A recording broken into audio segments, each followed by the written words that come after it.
It's a matter of prioritizing. It's a matter of saying, do I want to feel fully recharged when I wake up in the morning, and what am I willing to give up in order to do that? So no, I don't believe in race, other than the human race. I don't believe that our skin color makes us more different than alike. I am just so honored and thrilled to have native Minnesotan producer of Green Book, Jim Burke, join me. No medical tragedy has even come close to comparing to this. Thank you, Roshini, and thanks for what you do for everyone. I love the fact that it's all points of view, and you've always been consistent. I didn't know any vegetarians.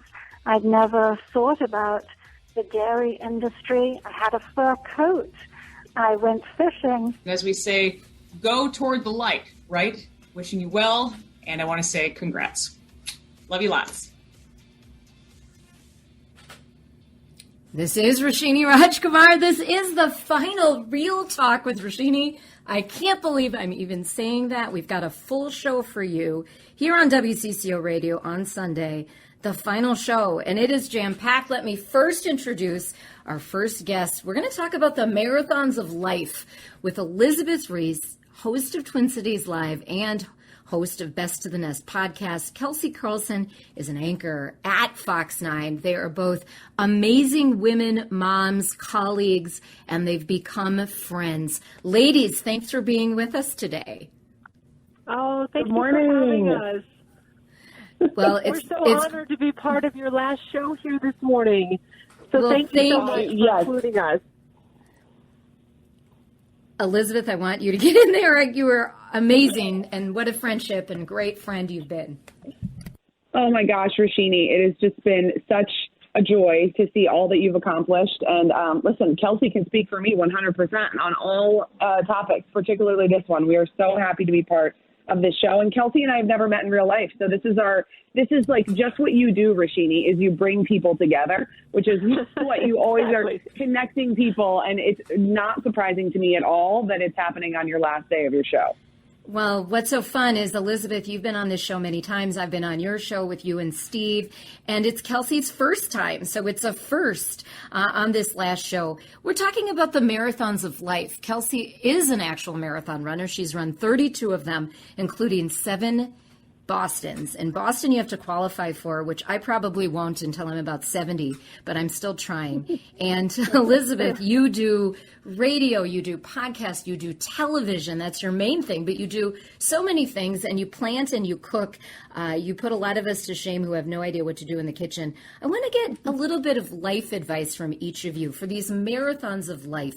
Kelsey, let's start with you. What's your advice? Like, how has marathon running helped you with life in general? I'm really the last person anybody should ask for advice, because I am still trying to figure out a lot of things myself. I'm still learning at this age and still trying to figure all of this out. But I will say that running has changed my life. I started running marathons when I was about 23 years old, and it was because of a Girls on the Run group that I was a part of. I was on the board in Kalamazoo, Michigan. And the owner of a local running store said, why don't you come out and join us? You run on your own. Why don't you come join me for our marathon training? I said, okay, I'll do that. But it really has been, it's my social time to be with friends. It is my meditation. It's my time to problem solve. This job is very stressful, and especially when I was younger, dealing with high pressure stories, grief, stressful situations, working under deadlines. It was my time to just sort of shed all of that stress. And so I think it's just been, running for me is just, it's the best thing I could do for myself. I think and it also forces me to be in the moment. When you're out there, like this morning, I went for a run and just kind of forced to just sit and look at this beautiful day and really be present and in the moment, because Elizabeth, you know this too, 3 kids, there's a lot of things pulling us in many, many different directions. And sometimes I feel like I get in that rut of I'm constantly planning for the next move. And I have my whole week planned out to the minute. And you can't really live like that all the time. So running is my time to just be, just be present and just enjoy what's around me. That is great advice. Elizabeth, you have to remember to be present. You have these 3 kids, you have a husband, you have all your media obligations. How do you stay present? I think it's finding little pockets of time for me. I will never run a marathon, guys. I feel really great about you guys running marathons. I feel really great about me not doing other things. But you took up golf, which was so impressive this year. I did do that this summer, which was very exciting. I think, for a lot of how I've sort of handled things, particularly like the last year, has been 1/2 hour at a time. I mean, there were times this last year when even an hour felt like too much to deal with because I went back to work, after during a pandemic. I had a new baby. Heathcliff is just turning 1. We live in Minneapolis, so we went through a lot of unrest that we were navigating personally in our neighborhood. And it was just about 1/2 hour at a time. And when an hour feels overwhelming, or a day or a week, or looking ahead and going, oh my gosh, just that 1/2 hour can really help you kind of just snap back to the present. That's the only time that you can control. And it's the only time that you really have is just what's right here. So that's been a helpful lesson to me. Again, an hour, too much. A 1/2 hour feels manageable. You can manage that. Well, and it is always about the clock. And ladies, it's been so great to chat with you and kick off the final Real Talk with Roshini. You can hear more of Elizabeth and Kelsey, see them on TV, listen to them. And also, I had the honor of including Elizabeth in season 1 of the Real Leaders with Roshini podcast. You can find Elizabeth's episode anywhere where you get podcasts. Ladies, thanks so much for being with me today. Have a wonderful new season of Autumn. Love you, Roshini. Thank you. You too. And we raise our glasses high to you, Roshini. This is a day to celebrate you and all that you've done in creating this space, okay? Oh, thank you. Cheers. Thanks so much. And we will special panel of 2 regular contributors who wouldn't be the same if we didn't talk with them today. Food entrepreneur Kieran Folliard has been on Real Talk with Roshini so many times over the years. Always fun to talk about his restaurants, his food, the food building. But Kieran, you have a new baby, Red Locks. Hi, Roshini. Yes, Red Locks Irish Whiskey will be launching in the Minnesota market here at the end of September. It's a premium Irish whiskey. It's a brand that I've probably been working on all of my life. Its motto is giving it a shot. And at its core, it's really about what I feel passionately about, which is encouraging and supporting people to act on their ideas and dreams. Part of my job as an intelligence investigator was to stay on top of subversive groups in our city. The Klan is a subversive group. So when I saw the ad, I wrote the little note to them and thought I'd see where it led. I thought I'd get some pamphlets, a brochure or something in the mail. I didn't expect a phone call about a week or 2 later. That is Ron Stallworth. He's what I call the original Black Klansman. I had the honor of interviewing him in October 2018. His life, his book is what Spike Lee based that movie on that was nominated for so many things a couple years ago. We are listening to the last Real Talk with Roshini here on Sunday on WCCO Radio. We're having a celebration today and giving you a couple blasts from the past through these sound bites, through some other special things we have planned for the rest of the hour. But now I want to introduce a very special duo. They've never been together on this station, on my show together, even though they both have been on numerous times over 9 years. They are Brian McClung, the co-CEO of Park Street Public, and Steve Silton, business and sports law attorney, both of them regular contributors for all 9 years. Welcome, guys. Let's get right into it. It has been an interesting decade in Minnesota politics. And Brian McClung, I give you credit for pointing that out to me when we were planning for today. Well, yeah, Roshini, and thanks for having me on your last show, and congratulations on such a great run. It's really been fantastic to be part of it. You know, this last decade, you were on air over really a transformative time, both in state politics and national politics. And you think back 9 years ago to the late summer, early fall of 2012, probably the last, what I'll call quote unquote normal presidential campaign, maybe in our lifetimes. things have really changed since that 2012 race between Mitt Romney and Barack Obama.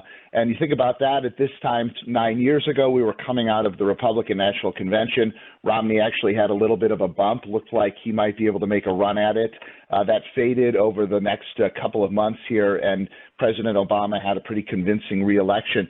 But you think about the tone and the tenor and the way that that campaign unfolded versus what we saw in 2016 and 2020, and the way things have just really changed dramatically. And social media has played a big role in that. And of course, Donald Trump played, an incredible role in all of that. And here in state politics, Minnesota is, at the legislative level, we've seen control of the Minnesota House and Senate go back and forth a couple of times during that decade. But on the statewide level, Democrats have really dialed it in, and Democrats are increasingly, I think, in a position in Minnesota to really pin this down as a blue state statewide. So we'll see how that unfolds over the next decade, but it certainly has been an interesting past 9 years to be part of this. Steve, you are an attorney and you have all these business deals going, but you're very involved in politics. What are your thoughts about this decade of what I call Minnesota politics and political antics? Well, I would echo, first off, what Brian said. It's congratulations for a phenomenal run and being just a really important voice, and certainly being on today is bittersweet. And I would also echo what Brian says, and not surprisingly, he hit the nail on the head. He's one of the great kind of political thinkers in Minnesota with regard to social media being kind of the major influence that has kind of taken over politics over the last decade. I would add one more thing to what he said, which is not only do you have a proliferation of kind of this debate, online debate, but you've had a proliferation of money. Citizen United essentially took off the limits on essentially corporate, in many respects, dark money. So the stakes have been risen both on online dialogue as well as a massive amount of money being brought into politics. Yeah, money is an interesting part of the whole equation. Brian, you used to work with and for Governor Pawlenty. You've seen and been through a lot of campaigns. What is your take on this whole money thing? Because from my vantage point, it's looking pretty shady. Well, yeah, and when Governor Pawlenty was running for election and re-election in 2002 and 2006, which seems like a lifetime ago now, most of the money was spent directly through the candidate campaigns. So you had much more accountability in terms of, if you didn't like the way a candidate was raising money or spending money, you knew about it, and you could take that out on them when you went to vote. But in the subsequent elections, and like Steve says, after Citizens United, you have a proliferation of these outside groups. And today, and in this past decade, most of the money that gets spent in political campaigns is not by the candidate, but by these outside groups. And so they have a lot of influence. They have the ability to just swamp the airwaves. And it's very difficult. I mean, it's frustrating for these candidates because they have a hard time getting their message through when most of the dollars are on these outside groups who, we in many cases don't know a lot about where the money is coming from or how they're spending it. We are talking on this final edition of Real Talk with Roshini on WCCO Radio with two of my regular contributors, and they have become friends over the years. Steve Silton, business and sports law attorney at Cozen O'Connor, a national law firm, and Brian McClung, co-CEO of Park Street Public. Both of them very active on social media. You can take a look at their pictures they tweeted this morning. And Steve, let me say, you really, as Jason DeRusha just pointed out, you're looking real good this morning in that picture. Yeah, you can't go against someone who's a professional kind of public relations and political guy like Brian, though, with like the perfect background. I always, you should never compete. Was there any attempt to have Heidi, take the picture of you or something, Steve? Here's the problem. Heidi's in London visiting our daughter, so I didn't have my usual moderator to kind of, help my discretion. So I know a guy in PR. He might be able to help you. Yeah, we're available, Steve. We can get in there. Get some headshots. No, but seriously, Steve, you have broken things down for listeners all over these years, and you've also helped me to be more discerning, which, as you know, I love discernment. What's your advice for people as they watch the headlines and maybe even get involved in political life moving forward? Yeah, I mean, I would say have come into anything with a healthy sense of cynicism. I think you have this proliferation of conspiracy theories, frankly, on both sides, which is very concerning. And I hope Brian is wrong that we don't get back to kind of the traditional candidates of the Mitt Romney, the Tim Pawlenty's, the Barack Obamas, who are just your classic political guys. So, and women obviously too. So. You need to look at everything with a grain of salt, and also look for information on the opposing side. I mean, I tend to trend liberal, but I've always looked for really credible conservative media outlets to challenge my own internal beliefs. Brian, we have my media panel coming up after the break of Heather Brown, Rena, and Tom Hauser. So we'll get Tom's take from covering the politics. But can you give us any insight into the gubernatorial race that's going to get hot and heavy pretty soon? Yeah, I mean, I think, anytime you have an incumbent running for re-election, it's really a referendum on the job that they did. And this was, the case, when I was the communications director for Governor Pawlenty in that 2006 re-election, it was really about, do you think that Governor Pawlenty handled things well in that previous 4 years? Now, of course, you have Governor Walz, leading the state through a pandemic, and it's very difficult, different circumstances.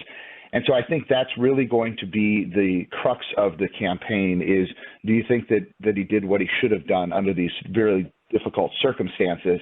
And I think that, given that, the Republican candidates that look to be emerging, former state Senator Scott Jensen, Senator Michelle Benson, and now a former Senate Majority Leader Paul Gazelka as the three leading Republican candidates, I think they all have kind of different ways that they would attack that and make that case that they would have done things differently and better. But again, I think that Democrats statewide in Minnesota, they have, pretty solid demographic base to put themselves in a position to win these statewide races if they turn out their votes. And that's always the question. I mean, Minnesota is still a swing state, maybe a little less so more statewide than it was a decade ago. But I think that it's, anybody's ball game at this point, and we'll see how that unfolds over the next year. All right. Well, Steve Silton and Brian McClung, you can find these guys on Twitter at Steven Silton and at B McClung. So great to talk with you. Thanks for coming together today to celebrate the last show, Real Talk with Roshini on WCCO Radio. It has just been a pleasure having you both on separately or with other people over the years. Thanks for being together today. Thank you so much, Roshini. It's an honor to be a part of your last show. Thanks, Roshini. Really appreciate it. Thanks for all of your great work. All right. And we will stay in touch, and you can also find these guys all over, and they'll talk offline about those new pictures for Steve Silton. All right. You guys have a great Sunday. Thanks so much, Brian McClung and Steve Silton. We'll take a break, and then when we come back, our media panel. Hey, this is Alex Kendall from Fox 9. Roshini, I cannot believe this is your last show. We became instant friends, didn't we, the first time we met in the Fox 9 newsroom so many years ago. And how many media panels have we been on? Too many. You are a good debater, my friend, a pro. But more importantly, you are a friend. And I look forward to many more of those happy hours together. Cheers to you, Roshini. Thank you, Alex. That was Alex Kendall, and she has given me permission to announce her new show, which starts Tuesday, September 7th on Fox 9, called Good Day, 9 a.m. on Tuesday, September 7th. Alex has been one of the media folks who's come on the show regularly as part of media panels or sometimes on her own. And my next three guests, I'm so honored to have. They also have been on many times over 9 years. Heather Brown is morning anchor and mid-morning host at WCCO TV. Rena Sargentopoulos is news anchor and does some reporting also for KARE 11. And Tom Hauser is the chief political reporter for KSTP. We're going to do some hot topics with each of them. And then I understand they have some questions for me. Hi, everybody. Thanks for joining me today. Oh, it's great to be here with you, Roshini.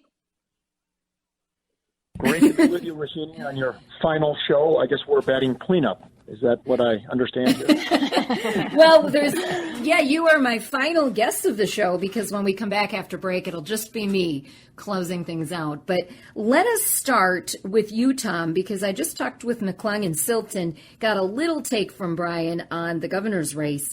What's your take? How is it shaping up? And is it going to be a brutal fight?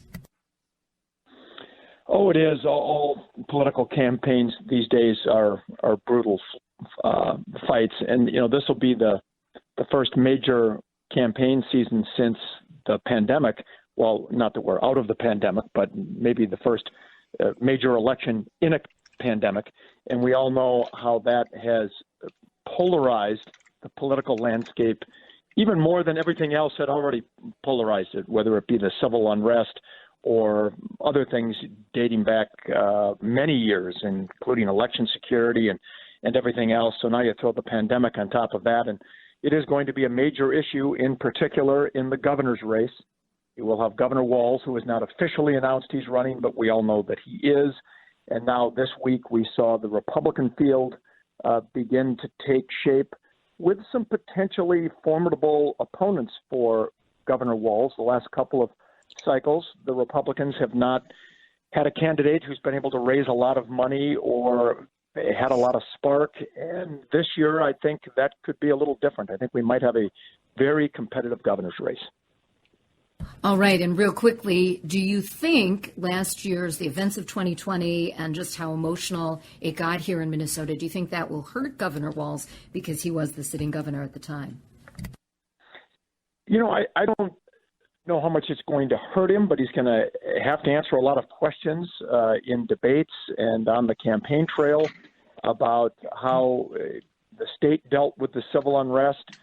We all still have those images seared into our memories about the city of Minneapolis in particular, large sections of it essentially on fire. The problem also happened in St. Paul. There's questions about how the state patrol responded and the National Guard responded by, when they were called out by the governor. So he's going to have to answer for that, and also decisions he made during the pandemic. I had him on my At Issue show a couple of weeks ago, and I asked him about whether he understood the frustration of people who heard, a little over a year ago, 2 weeks to flatten the curve. And then they heard, wear a mask for 60 days and we'll snuff this thing out. And then we get to 70% vaccination and we'll be back to normal. None of those things have come true through no fault of his own, but he's going to have to answer about it.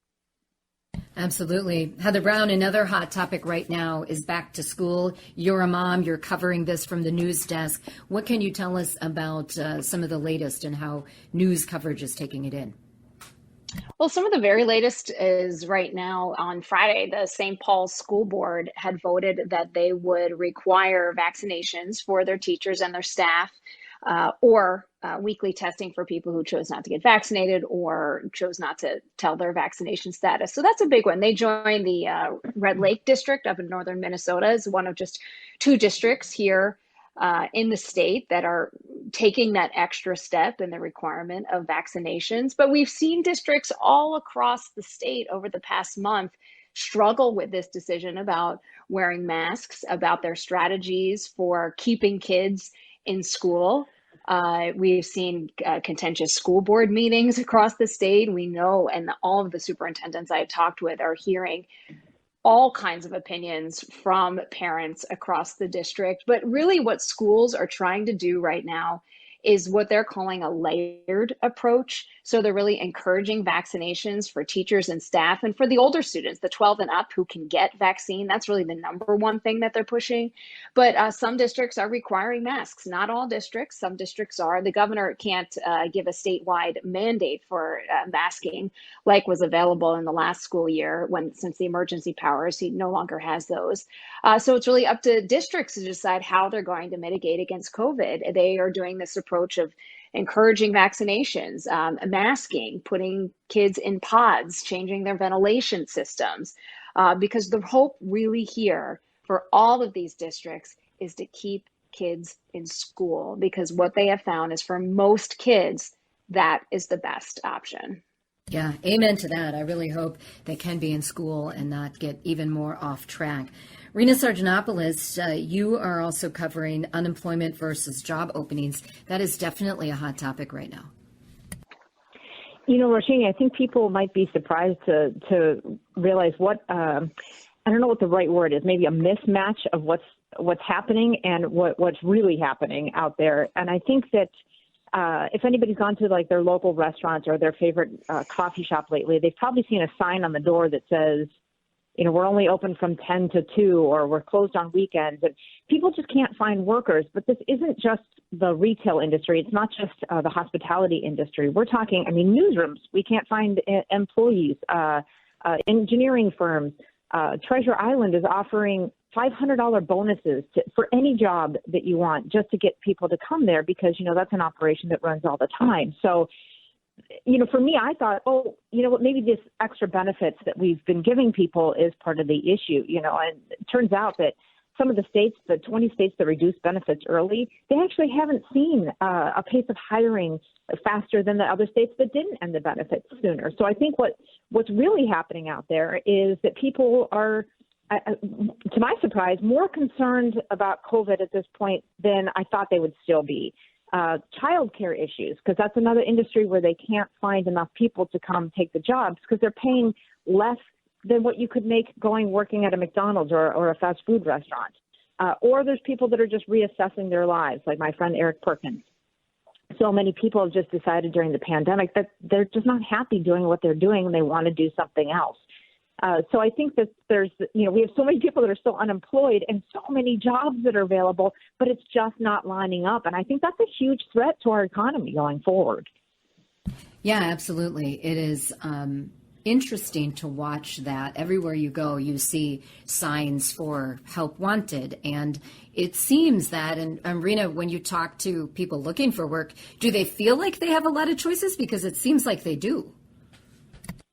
Some people do have a lot of choices, but it just depends on what you want to do, right? You know, I have friends that are getting multiple offers for jobs and they're trying to decide which one to take. But then there's other people that are saying, you know what, there's not really anything in my particular industry. Well, yes, there's lots of jobs in the hospitality industry, but that's not what I do for a living. So, you know, it's industry specific, but I think for a lot of people, it's not lining up. The jobs that are out there are what they want suddenly doesn't match up. But they're in their heart, you know, they've decided, I want to work from home, or I don't want to do this anymore. I want to do that. So maybe their skill set doesn't match up to the jobs that are available out there.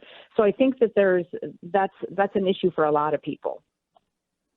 All right. Well, that's what I've got for you. But I understand some of you may have some questions for me as we wind down this final media panel on the last Real Talk with Roshini on WCCO Radio. Hey, Roshini, I was wondering, besides me, Tom, and Rena, who have been your favorite guests on the show? Oh, that is present company excluded. What she's yeah. Right. Yeah, exactly. So just assume that you three are in that top list, right? Well, I would say a very poignant interview for me was with Madeleine Albright. And I worked hard to get that interview. She came to town several years ago, and she only granted 2 pre-visit interviews, and mine was one of them. And it was, you know, I really prepared for that one. We pre-taped it because that was when she was available, and then it aired Sunday on my show. But that will go down as definitely a memorable interview.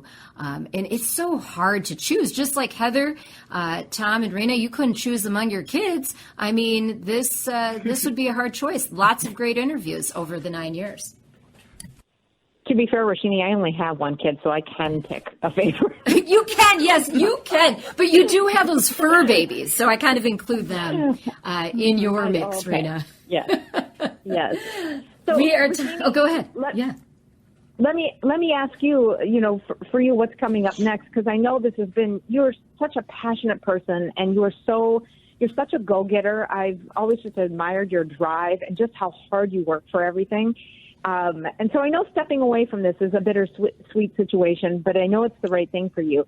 So what is the thing that you plan to channel most your energy on? Is it going to be more free time and the things that you love, like running, or are you going to just focus your efforts somewhere else in your job world?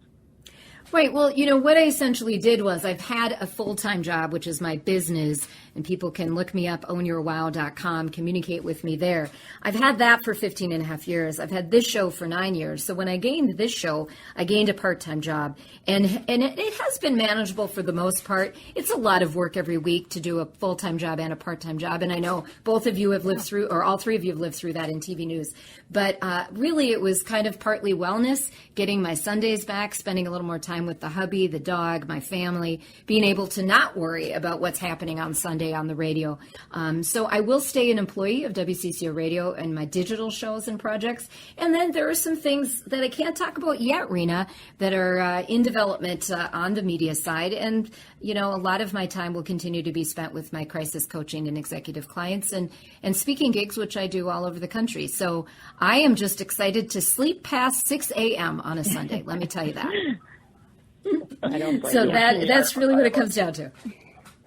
Roshini, I have a question, but first I just want to say that Heather and Rena are two of my favorite people in this media market. They are both so sharp and talented, and they are as friendly and pleasant in person as they are on the air, including in this interview. But they are just a delight to work with, and I've worked with both of them in this market for a long time. I just wanted to make sure I got that out before we ran out of time. But my question for you is, you've worked in both television and radio. What have you found to be the biggest differences between the two? Other than for radio, you don't necessarily have to take a shower and put on makeup. And I will have you know, I took a shower this morning, though I don't always on Sunday morning before the show, since especially we've been in the home studios. I would say there are a lot of differences. Radio is so intimate as far as it's your vocal behavior, it's your voice. It's the only thing that's really connecting you with the listener. So you have to paint the pictures. Whereas in TV, we have, the visuals and other sound mechanisms to assist us. Both are wonderful sources of creativity, and I love them both. I fell in love with talk radio while I was in TV news, so it became an endeavor to make talk radio part of my business life. So I feel really blessed. Tom, thanks for the question, because I feel really blessed that I've been able to do this show for 9 years in the way that I wanted, and have all of you three have been on so many times over the years, it's countless times, to really just talk about things and be discerning and help people understand the world a lot better. Well, I really hope that, I know the three of you and I will stay in touch. You can find Heather Brown on TV on Channel 4 Monday through Friday mornings, and sometimes on Those Good Questions. Rena Sargentopoulos is a news anchor for KARE 11. She is absolutely phenomenal on social media also, so look her up on Instagram and Twitter. And Tom Hauser, chief political reporter, is training for a marathon right now, correct, Tom? And sending you great, marathon, yes, the Boston Marathon. So he's training for April. So just tells you. And I know you had a long run yesterday. It's actually in October this year. It's coming up. Oh, it is. That's short. Okay. I was wondering why. I thought you were training for Boston, but then why did you do 18 miles yesterday? Okay, now it all makes sense. It's in October. Well, good luck in Boston. Thank you all so much for being on this final Real Talk with Roshini. Good luck, Thank you. Thank you, Roshini. Thank you. Thank you. Good And luck. we'll be We love back. you. Thank you. We'll be back with Roshini's top 9 list. Roshini, congratulations on 9 years on WCCO Radio in the morning on Sundays. This is your brother, Rashawn, and your sister-in-law, Jen. We're so excited for you and whatever is next on the road. But thanks for so many great morning sessions around Twins games and Vikings games, but also sharing so much insight to the state of Minnesota, people, news, and events. We're excited for you, and we look forward to seeing all that you do. We're so proud of the 9 years that you've had, and look forward to the journey ahead. And Mr. Remington wants to say, what do you want to say to Aunt Roshini? Hi. And do you want to say congratulations? Congratulations. Say thank you for 9 years. Thank you. I love you, Aunt Roshini. Say I love you, Aunt Roshini. Love you. All right. Thank you, listeners, for indulging me. That is my brother, sister-in-law, and the cutest nephew in the world making his radio debut. We thought it best to pre-record that. He did a great job, for sure. It is wonderful to have you with me on this final Real Talk with Roshini. on WCCO Radio on Sundays. It has been a great 9 years with you. I hope you stay in touch. I have a YouTube channel, Roshini Group. Please subscribe. You can find it on YouTube or go to my website, ownyourwow.com, and look for the YouTube icon and go there. Lots of videos and audios of things that have happened as well as things in the future. People have been writing me for the last few weeks since I announced the sunsetting of the show, wondering, well, how can I still stay in touch? Well, I'm not going anywhere. I'm just saying goodbye to Sunday duties, but not before we have a little bit of fun. Devin, chime right in as we get into this top 9 list, okay? So as a talk show host that I've been now for a while, even prior to getting this radio show, did some things on TV during my TV life. I also got some sort of role models or have some inspirations of talk show hosts. One of them is David Letterman. And you remember he does his top 10 list, right, Devin? You've seen those. They were famous, the top 10 list. So kind of an ode to David Letterman. I'm doing the top 9 list. Why 9? Because it's 9 years. And 9 is my lucky number. So this is the top 9 list of the lessons I have gleaned or things that have just sort of become more clear to me from doing this show for 9 years. Number 9, we'll start right there. Never eat a bagel before going on the air. Yep, just don't do it, okay? Why? No, well, Sorry. it just... Okay. Yeah, all right, I mean, I'm just trying to save anyone out there some headaches. Number 8, always ask the question you want to ask. Real talk. I think real talk. And I think this pertains to life, too. You don't have to be a radio or talk show host for this, right? Right. Number 7 on the top 9 list of things I've learned doing Real Talk with Roshini for 9 years. Never let Senator Franken know the exact time his segment ends. I got a Franken story, but... Do you know why? Because Why? he will talk until that time. He will watch the clock and talk until that time, and you can't close out the hour or the segment or the show because he, from his background, knew some of our terms that we'd use. So that is something that I learned. Number 6, grow a high tolerance for being disagreed with. Yes. That almost could be number 1, but it's number 6. All right, number 5. When Larry King died in January 2021, his team put out a statement, and Larry King is one of my interview idols. The statement said Larry always viewed his interview subjects as the true stars of his programs and himself as merely an unbiased conduit between the guest and audience. This struck a chord with me, folks, because that's what I always hoped I was doing, and I rededicated to this sentiment after I saw this quote from Larry's team. He was a true interview model for me. Number 4, and if you're a Minnesotan out there and running for statewide office, something to keep in mind, or if you come in across our state auditor, always say yes if Minnesota's auditor, Julie Blaha, wants to come on your show. However, do not drink the mixture of coffee and Mountain Dew that she swears by. Now, she posted a picture of that this morning, not knowing she was in my top 9 list today. Don't do it, especially if you're not a coffee drinker. I don't drink coffee. Why did I think coffee and Mountain Dew would taste good, Devin? Remember when she was in studio? I was just going to say, I remember that. I'm not. Did you taste it? It was disgusting. I didn't. I don't. I may have. I don't remember. It's disgusting. Maybe you were smarter than I. Yeah, well, but do have State Auditor Julie Blaha on your show. If you are a talk show host, answer her mail if she sends you an email or a letter. She was always a great guest, and we bonded also over Star Wars. All right, number 3, and this is a serious one.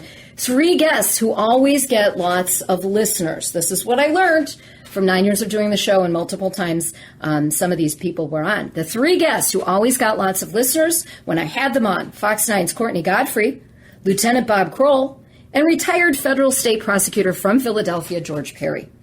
If you want to listen to conversations I've had with all 3 of these folks over the years, go to my website, ownyourwow.com, or Apple Podcasts for the show archive.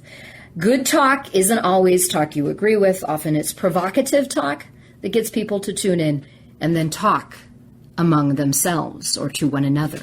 And that's what I always would hope you could gain from this show.